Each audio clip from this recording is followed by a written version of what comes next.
पंडित बांके बिहारी की 10 साल की साधना अपनी चरम पर पहुंच चुकी थी। एक पहाड़ी गुफा में रहकर उसने तंत्र मंत्र की सिद्धि हासिल की थी और अब काल भैरव को प्रसन्न करने के लिए उसके सामने रखी खोपड़ी को अपना खून पिनारा शुरू कर दिया था। पंडित बांके बिहारी रह रहकर बुदबुदा उठते थे, जागो, दर्शन दो प्रभु। अचानक खोपड़ी धीरे धीरे कुंड से ऊपर उठने लगी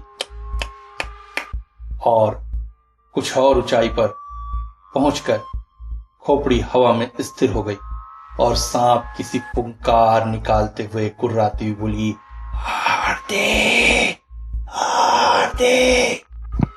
तू जितना लहू मांगेगा दूंगा, पर आज तुझे प्रकट होना ही पड़ेगा। अगर तूने मेरी इच्छा पूरी न की तो तेरा यह भक्त अपनी जान दे देगा, काल भैरव। इतना कहकर बांके ने खंजर से अपनी दाहिनी कलाई की रग काट दी। खून के फव्वारे बह निकले और कुंड में टपकने लगे। हवा में टंगी खोपड़ी कुंड से खून पीने लगी। आ, आ, आ। अचानक खोपड़ी के इर्द गिर्द चमक उभर आई और देखते ही देखते कुंड से अग्नि की लपटें बहुत तेजी से बाहर आने लगी। बांके कलाई से खून की धारा बहनी बंद हो गई थी। थोड़ी ही देर बाद आंख की उठती लपटों के बीच एक भयानक आकृति प्रकट होती हुई बोली, भक्त बांके, तेरी जीत हुई।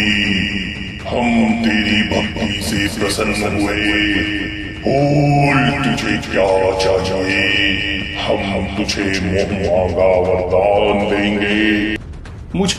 मुझे ऐसा वरदान दीजिए प्रभु, मैं कभी ना मर जाऊं।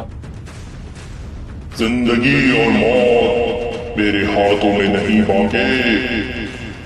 मानव शरीर नश्वर है, जो जन्म लेता है वो अवश्य मरता है। इच्छा मृत्यु का वरदान पाने वाले गंगा पुत्र को भी मरना पड़ा था, इसलिए तुम्हें अमर रहने का वरदान मैं नहीं दे सकता। तो यह कब कहा प्रभु मैं अमर होना चाहता हूँ? मैं तो सिर्फ चाहता हूँ कि मैं मारा ना जाऊं, अर्थात रोग, भूख, प्यास, आग, खंजर, चाकू, गोली या कोई भी मृत्यु का साधन मुझे मार न सके। अर्थात तुम कोई ऐसी शक्ति चाहते हो जिसके रहते तुम्हारे शरीर में तुम्हारी आत्मा सुरक्षित रहे। हाँ प्रभु, क्या आप मेरी इच्छा पूरी कर सकते हैं? अवश्य, परंतु भक्त यह मत भूल कि मौत किसी को नहीं बख्शती। जब तेरा अंतिम समय आएगा तो वह तेरी आत्मा को भी जिस्म से निकाल ले जाएगी। आप अपना वचन पूरा करें प्रभु, बाकी मैं मौत से स्वयं निपट लूंगा। ठीक है, अगर तेरी यही इच्छा है तो हम अपना वचन अवश्य पूरा करेंगे। फिर प्रकाश की किरणों के लुप्त होते ही बांके को अपने पैरों के पास साधारण किस्म के गुबारगी जूते पड़े नजर आए। वो चकित स्वर में बोला, यह साधारण किस्म के जूते लेकर मैं क्या करूंगा प्रभु? ये साधारण दिखने वाले जूते अपने अंदर असाधारण शक्ति समेटे हुए हैं भक्त। जब ये जूते मेरे पैरों में रहेंगे तुझे कोई नहीं मार सकता। मारते ही तुझे अपना शरीर तुरंत पूर्व अवस्था में प्राप्त हो जाएगा, परंतु 1 मिनट तक तू किसी को नजर नहीं आएगा। और मेरा मृत विक्षिप्त पहला शरीर 24 घंटे के अंदर कभी भी ऐसे अवसर पर जब कोई मानव निकट न होगा, तेरा मृत शरीर स्वयं लुप्त हो जाएगा। अर्थात हर बार मुझे नया शरीर नए जूतों के साथ वापस मिलेगा? हाँ, किंतु ध्यान रहे भक्त, ऐसा तभी तक होगा जब तक ये जूते तुम्हारे पैरों में रहेंगे। और ये अलावा अगर किसी अन्य मानव ने ये जूते पहने तो जूते की शक्ति समाप्त हो जाएगी। समझ गया प्रभु, समझ गया। मैं इन जूतों को अपने पैरों से कभी अलग नहीं करूंगा। मैं तो इन्हें अभी पहन लेता हूँ। पंडित बांके ने तुरंत ही पैरों में जूते पहन लिए और फिर उसने जैसे ही काल भैरव की ओर देखा, चौंक उठे। ओह, चले गए प्रभु। खैर कोई बात नहीं, अब मुझे आपकी जरूरत भी नहीं है। मैं मौत को जीत चुका हूं। मौत मेरा कुछ नहीं बिगाड़ सकती। नहीं तो मेरा शरीर विक्षिप्त होगा और न ही कभी मेरे जूते नष्ट होंगे। हर बार नए शरीर के साथ मेरे जूते भी नए हो जाएंगे। अब मैं अपने दुश्मनों से बदला लूंगा, उन्हें बर्बाद कर दूंगा। इसी दिन का तो मुझे इंतजार था। 10 साल की कड़ी तपस्या के बाद यह मौका मेरे हाथ आया है। मैं अपने पिता की मौत को भूला नहीं हूँ। ठाकुर, कहर सिंह ने उन्हें चोरी के इल्जाम में फंसाया था। मुझे आज भी याद है, जब सुबह पिताजी ने मंदिर के द्वार खोले थे तो वो ठगे खड़े रह गए थे। भगवान की मूर्ति के जेवर गायब थे। हे भगवान, यह कैसी विडंबना है। इंसान को तुमने क्या नहीं दिया, पर उसने तुम्हें भी नहीं बख्शा। ओह। कुछ देर बाद बाकी अपने पिता को सत्ते की हालत में उभरते हुए बोला, पिताजी जेवर चोरी हो गए, अब क्या होगा? बेटे, तुम जाकर ठाकुर साहब को सूचना दो, वे ही कुछ करेंगे। जी जी पिताजी।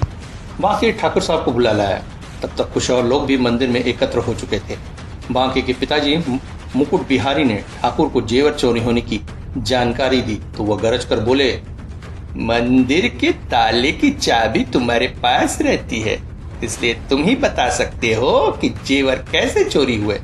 यह आप क्या कह रहे हैं ठाकुर साहब? मुझे नहीं मालूम जेवर किसने चुराए और कैसे चोरी हुए। तुम जब जानते हो पुजारी, तुम्हारी भलाई इसी में है कि जेवर लौटा दो, वरना मुझे पुलिस बुलानी पड़ेगी। मैंने वर्षों आपकी सेवा की है ठाकुर साहब, आप जानते हो मैं चोर नहीं हूँ। चोर कौन है इसका पता पुलिस खुद लगा लेगी। और फिर ठाकुर कहर सिंह के आदेश पर एक ग्रामीण कोतवाल धर्मचंद को बुला लाया। कोतवाल ने बांके के पिता की एक न सुनी और उन्हें पकड़कर थाने ले गया। वहां से उन्हें जेल भेज दिया गया। बांके अपने पिता से जेल में मिलने गया तो उसके पिता सुबकते हुए बोले, मुझे नहीं मालूम था कि ईश्वर की सेवा करने का यह फल मिल देगा। यह दिन देखने से तो अच्छा मुझे मौत आ जाती। दुखी मत होइए पिताजी, आप निर्दोष हैं, अदालत आपको बाइज्जत बरी कर देगी। लेकिन अदालत में सरकारी वकील मिस्टर मेहता ने पंडित को चोर साबित करके कोई कसर बाकी न रखी। जज महोदय ने अपना फैसला सुनाते हुए पंडित जी को 3 साल के कठोर कारावास की सजा सुना दी। जज महोदय का फैसला सुन पंडित जी को गश आ गया। वे कटहरे में गिर पड़े। पिताजी! पंडित जी को तुरंत अस्पताल पहुंचाया गया। अस्पताल में पंडित को कुछ देर के लिए होश आया। समय बांके उनके निकट आया। वे दर्द भरे स्वर में बोले, बेटा, मैं चोर नहीं हूँ। मैं जानता हूँ पिताजी, आपको फंसाया गया है। मैं असलियत का पता लगाकर ही दम लूंगा। आप दुखी मत होइए। दुख तो मुझे इस बात का है बेटा, मैं इस दुनिया से कलंक का यह दाग लेकर जा रहा हूँ। परंतु बेटा, वचन दो, तुम असली मुजरिमों का पता लगाकर उन्हें सजा दोगे, उन्हें कभी माफ नहीं करोगे। हाँ पिताजी, मैं वचन देता हूँ, मैं उन्हें सजा दूंगा। आपको बेगुनाह साबित करने के लिए मुझे ईश्वर से भी टकराना पड़ा तो टकराऊंगा। बाकी की बात पूरी भी नहीं हुई थी कि पंडित जी की गर्दन एक तरफ ढुल गई। यह एहसास होते ही कि उनके पिता का देहांत हो गया है, बाकी फूट फूट कर रो पड़ा। फिर पिता का क्रियाक्रम करने के बाद बाके गांव वापस लौट आया। कुछ दिन बाद अचानक एक दिन उसने सरकारी वकील मिस्टर मेहता को ठाकुर कहर सिंह की हवेली की ओर जाते देखा। उसे शक हुआ। वो मिस्टर मेहता का पीछा करता हुआ हवेली में पहुंच गया और छुपकर ठाकुर और मेहता की बातें सुनने लगा। औपचारिकता निभाने के बाद ठाकुर बोले, कहिए वकील साहब, कैसे आना हुआ? आप शायद अपना वादा भूल गए। कैसा वादा? ओह, तो आप यह भूल ही गए कि आपने मुझे 10,000 रुपए देने का वायदा किया था। 10,000? लेकिन इतनी बड़ी रकम भला मैं आपको क्यों दूंगा? क्योंकि आपके कहने पर ही मैंने सफाई के वकील को अपने साथ मिलाया था और निर्दोष पंडित को चोरी के इल्जाम की सजा दिलाई थी।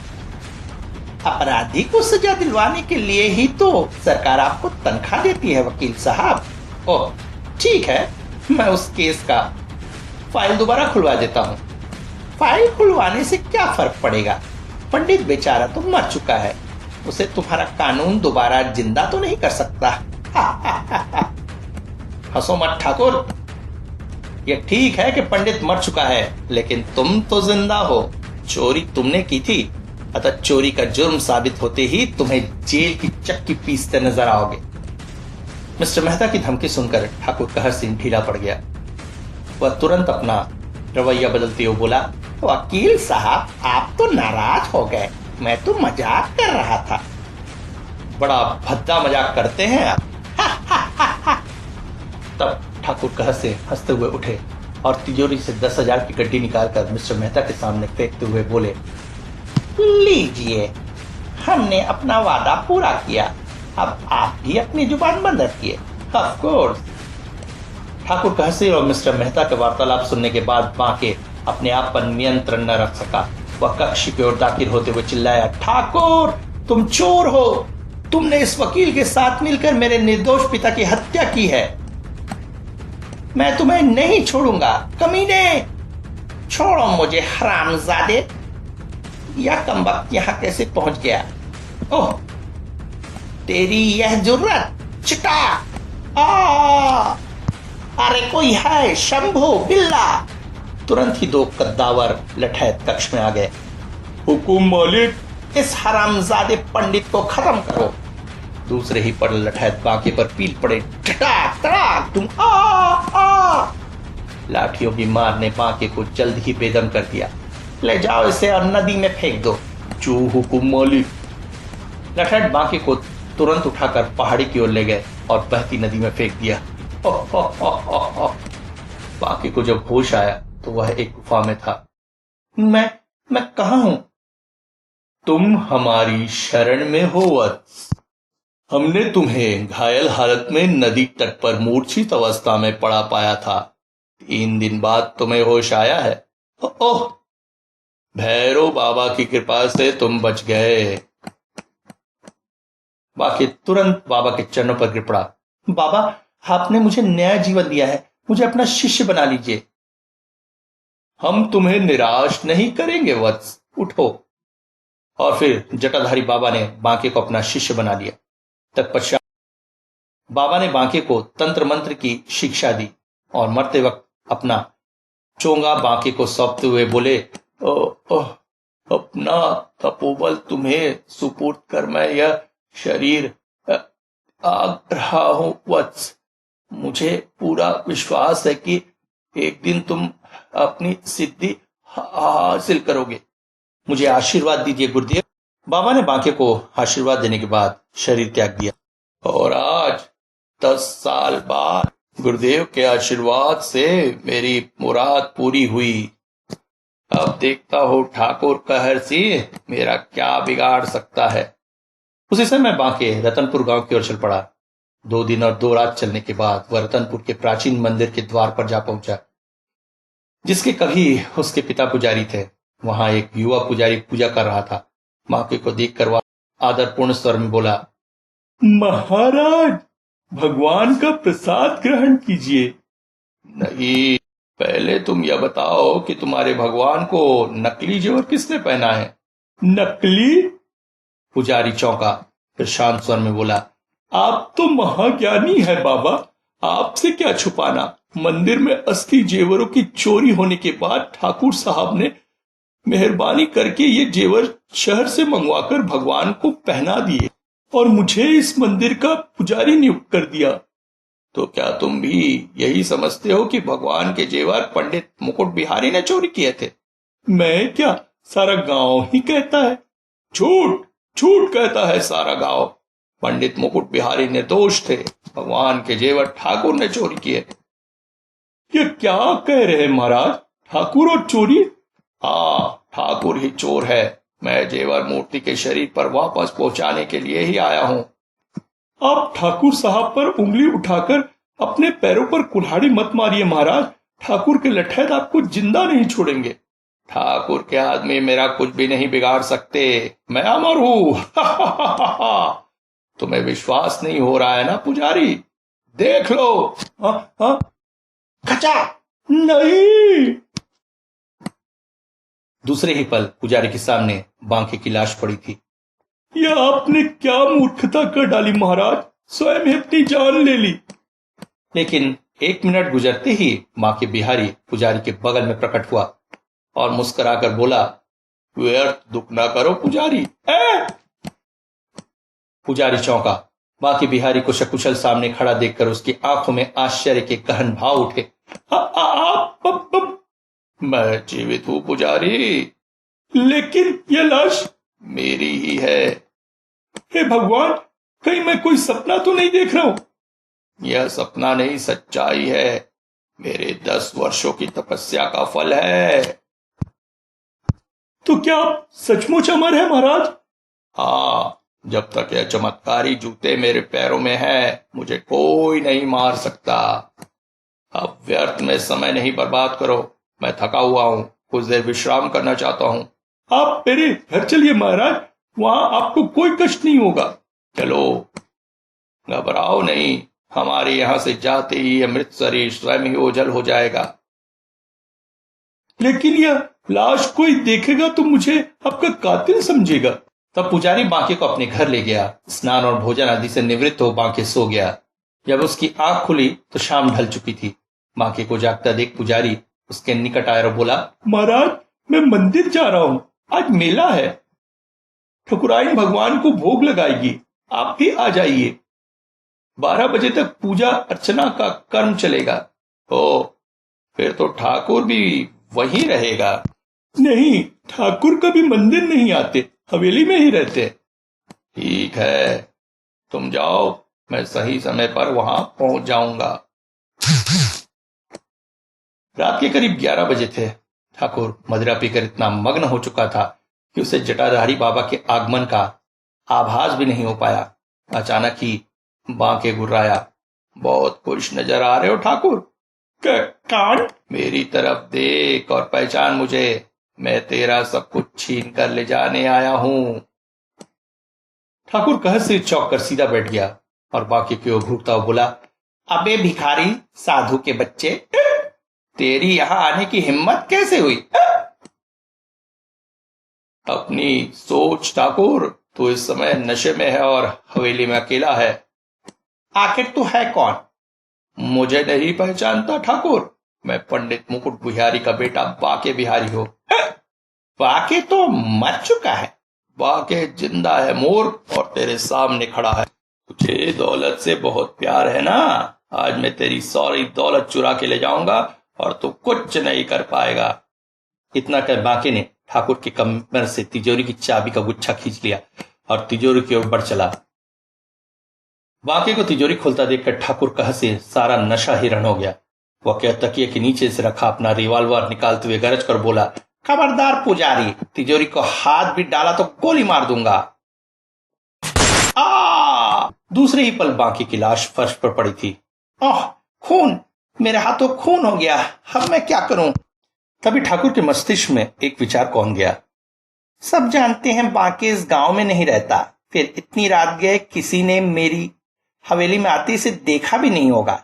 मेरी किस्मत अच्छी है, मैं इस समय हवेली में अकेला हूं। अगर मैं लाश को पिटवाड़े ले जाकर दफन कर दूं तो किसी को कानो कान खबर न हो पाएगी कि यहां क्या हुआ। सोचते हुए ठाकुर कहर सिंह की आंखें चमक उठी। दूसरे ही पल बांके की लाश को कंधे में उठाकर वह कमरे से बाहर निकल गए। ठाकुर के जाते ही बांके तिजोरी की आड़ में मुस्कुराता हुआ निकला और खुली तिजोरी से सारा माल समेटकर चादर में बांधने के बाद कंधे पर लादता हुआ सहसा बुदबुदा उठा। जब ठाकुर लौटकर अपनी तिजोरी खोलकर देखेगा तो उसके पैरों तले धरती खिसक जाएगी। वह सपने में भी नहीं सोच पाएगा कि जिस लाश को दफनाने गया है वही उसका सारा माल ले उड़ रहा है। वाह, मजा आ गया। ठाकुर मुझ पर न तो शक कर सकता है और न ही मेरे खिलाफ कोई बयान दे सकता है। इधर मंदिर के पुजारी गोरखनाथ ने मंदिर का द्वार बंद कर दिया और अपने घर की ओर चल पड़ा। अपने घर में कदम रखते ही वह चौंका। सामने बांके चारपाई पर बैठा था और जमीन पर बिछी चादर पर बेशुमार दौलत के साथ भगवान के वे असली जेवर पड़े थे जो ठाकुर कहर सिंह चुरा ले गया था। ओह, तुम आ गए गोरखनाथ, मैं तुम्हारा इंतजार कर रहा था। चलो उठाओ भगवान के जेवर, कल तुम्हारे भगवान के शरीर पर असली जेवर होंगे। अवश्य महाराज, नकली जेवर तो बिल्कुल असली जैसे ही हैं, अतः किसी को शक भी न होगा। इतना कहकर पुजारी ने चादर पर रखे भगवान के जेवर उठा लिए। अब बाकी चादर की पोटली बनाता हुआ बोला, अब मैं चलता हूं, अवसर मिला तो तुमसे मिलने जरूर आऊंगा। महाराज, इतनी रात गए आप कहां जाएंगे, यह उचित नहीं। लेकिन मेरा शहर जाना बहुत जरूरी है गोरखनाथ।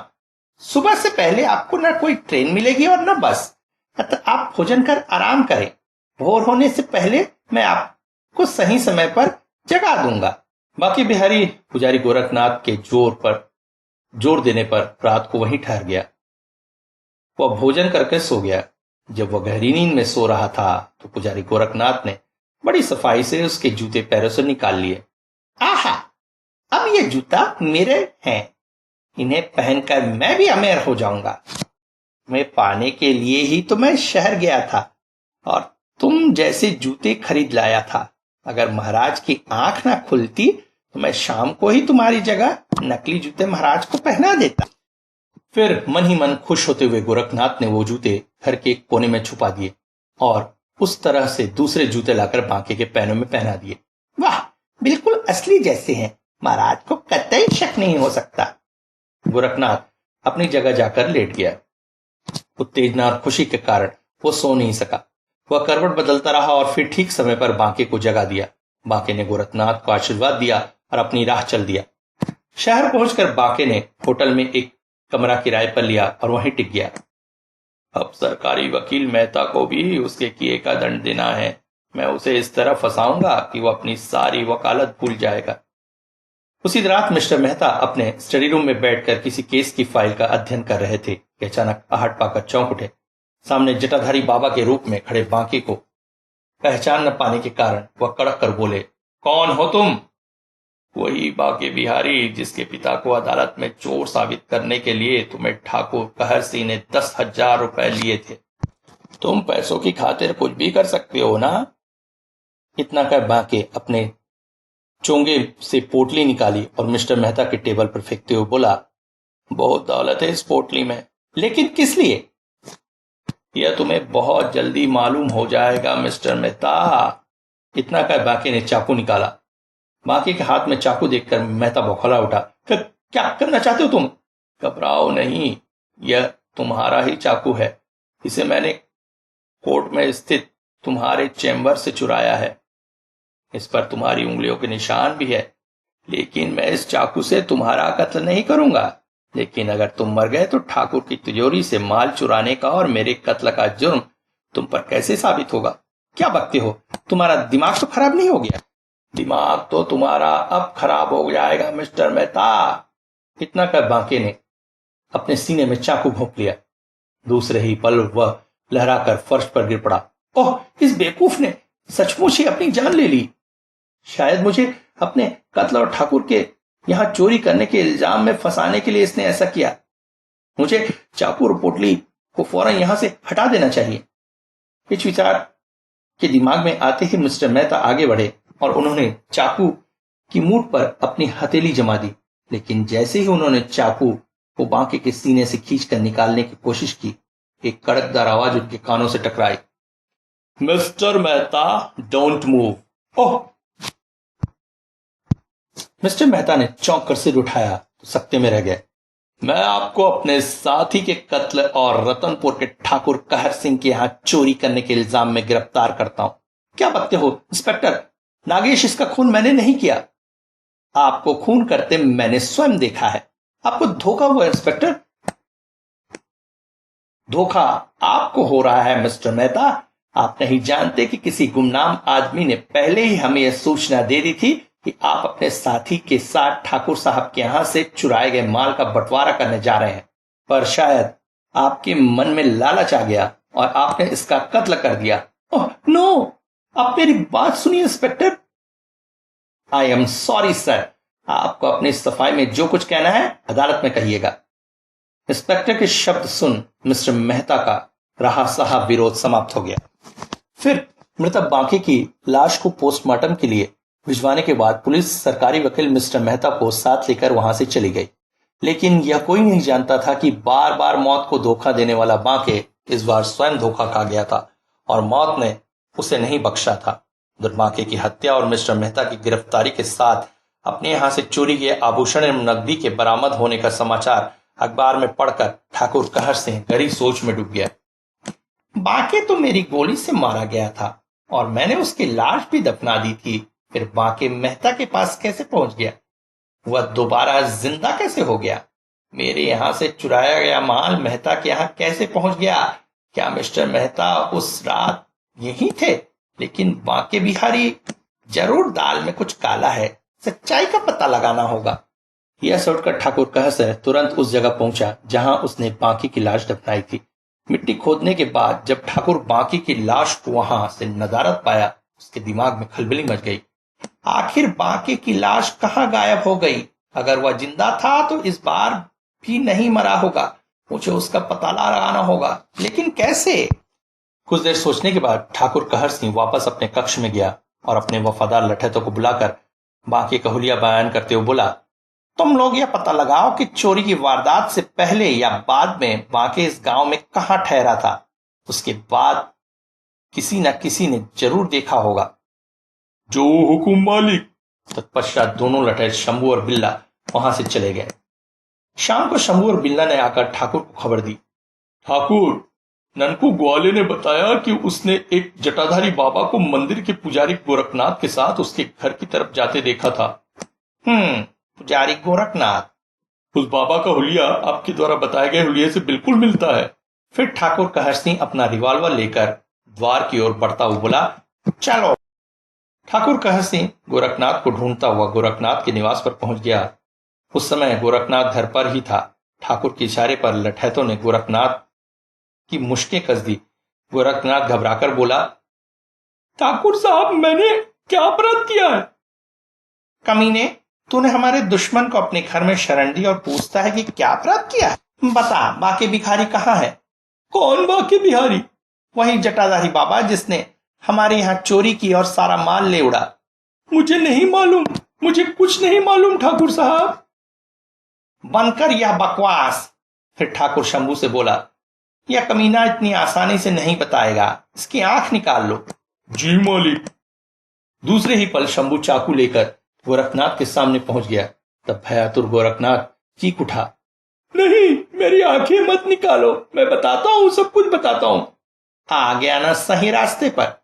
तत्पश्चात गोरखनाथ ने बांके से हुई मुलाकात से लेकर वापस जाने तक का वृत्तांत ठाकुर को बता दिया। गोरखनाथ का बयान सुनने के बाद ठाकुर कहर सिंह की आंख में चमक उभर आई।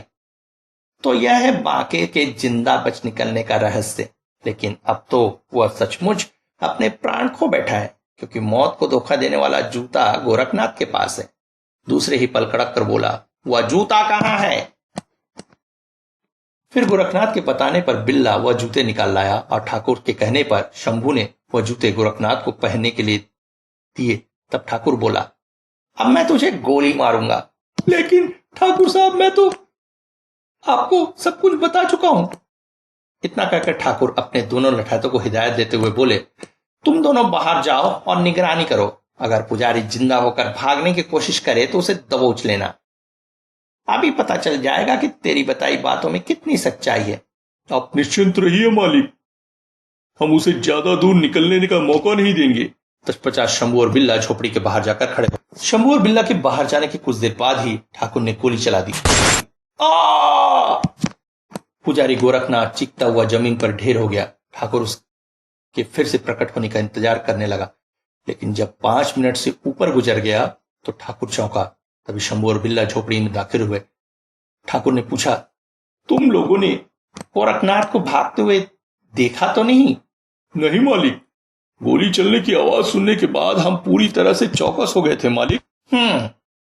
मर गया साला, हमें बेवकूफ बनाने चला था।